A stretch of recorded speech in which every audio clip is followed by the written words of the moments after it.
बच्चों, आज की क्लास में आपका फिर से स्वागत है। डायरी का एक पन्ना सीताराम सेक्सरिया द्वारा लिखा। अब इसमें जानिए कि उनकी डायरी के इस पन्ने में क्या क्या वर्णन किया है।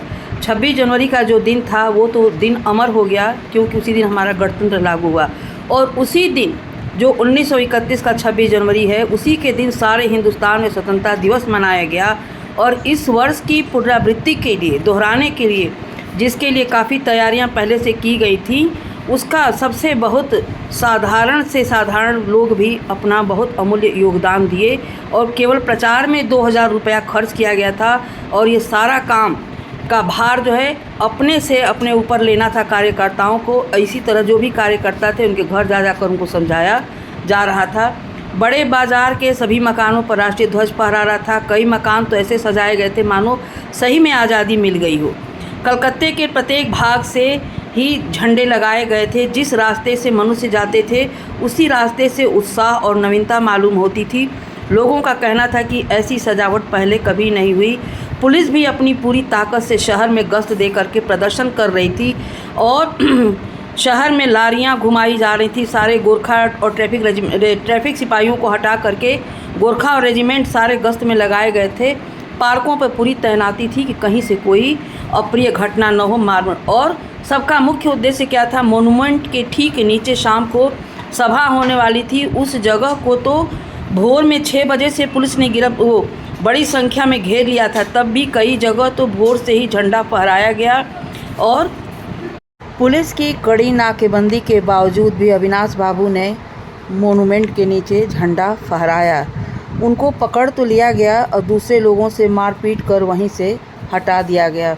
इतना ही नहीं, बहुत से लोगों को फहराने पर, हरिश्चंद्र जैसे सिंह द्वारा झंडा फहराने पर उन्हें भीतर नहीं जाने दिया गया। और वहीं काफ़ी मारपीट भी हुई। कुछ लोगों के सिर फट गए। और कुछ लोग, जो गुजराती सेविका संघ की ओर से जुलूस निकाला गया था, उसमें शामिल होने वाली सभी लड़कियों को पुलिस द्वारा पकड़ लिया गया। जुलूस निकालने के संदर्भ में बहुत सारी गिरफ्तारियां हुई। उन्हें लॉकअप में बंद करके उन्हें लाल बाज़ार भेज दिया गया। इतने में सुभाष बाबू का भी संघर्ष था। ठीक 4:10 पर सुभाष बाबू जुलूस लेकर आए और उन्हें चौरंगी पर ही रोका गया। पर भीड़ इतनी अधिक थी कि पुलिस उन्हें रोक नहीं पाई। जैसे ही जुलूस मैदान के मोड़ पर पहुंचा, पुलिस ने लाठियां चलानी शुरू कर दी, जिसमें बहुत से आदमी घायल हुए। सुभाष बाबू जोर जोर से वंदे मातरम बोल रहे थे, उन पर भी लाठियां पड़ी। ज्योतिर्मय गांगुली ने सुभाष बाबू से दूसरी ओर जाने को कहा। फिर सुभाष बाबू ने आगे बढ़ने पर जोर दिया। पुलिस भी भयानक लाठियों से क्षितिज चटर्जी का सिर फाड़ डाला। स्त्रियों ने मोनूमेंट के सीढ़ियों पर बढ़ करके झंडा फहरा कर घोषणा कर दी। स्वयंसेवकों का उत्साह भी लाठियों से खाकर भी कम नहीं हो रहा था। इसी बीच सुभाष बाबू को पकड़कर लॉकअप में भेज दिया गया। इसके बाद विमल प्रतिभा के नेतृत्व में जुलूस आगे बढ़ा, जो उन्हें भी लाल बाज़ार भेज दिया गया। बृजलाल गोयनका का भी संघर्ष बहुत महत्वपूर्ण था। उन्होंने मोन्यूमेंट की ओर भागे और पुलिस सावधान थी। जैसे ही उन्हें पकड़कर कुछ दूर ले जा करके छोड़ दिया। इसके बाद स्त्रियों के जुलूस में घुसकर वहीं से 200 लोगों का जुलूस लेकर लाल बाज़ार गया, जहां उन्हें गिरफ्तार कर लिया गया। घायलों की स्थिति ये थी कि जिनमें 105 महिलाएं थी जो संघर्ष करती हुई उन्हें पकड़ी गई थी, उन्हें गिरफ्तार किया गया था।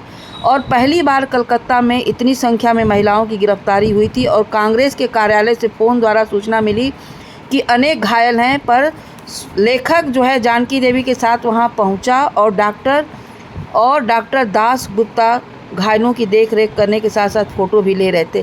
तो सबसे बड़ा दस्तावेज ये था कि घायलों की जो फोटोग्राफी थी वो एक एविडेंस था, एक प्रूफ था कि कलकत्ता के लोगों ने कितना कार्य किया देश की आज़ादी को पुनर्जीवित करने के लिए, दोहराने के लिए, झंडा फहराने के लिए, और कितने जागरूक हैं। तो कलकत्ता के माथे पर जो कलम था वो हट गया, क्योंकि सभी लोगों ने बढ़ चढ़कर इसमें हिस्सा लिया।